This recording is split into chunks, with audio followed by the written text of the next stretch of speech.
आदमापूर हे झालं या पावन,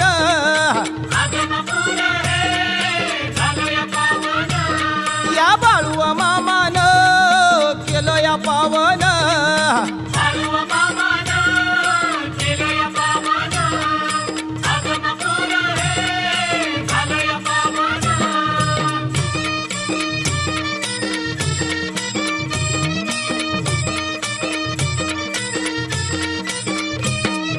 फाल्गुन वद्य एकादशीला भंडारा भरतो आदमापुराला, ढोल ताशांचा नाद घुमला, भंडारा उधळू लागला तीर्थाला, भक्त हा सारा तल्लीन झाला, आनंदाने तो नाचू लागला, बाळू मामाचा महिमा वर्णीला, अरुण गुंपी या हो काव्याला, आदमापूर हे झालं या पावन.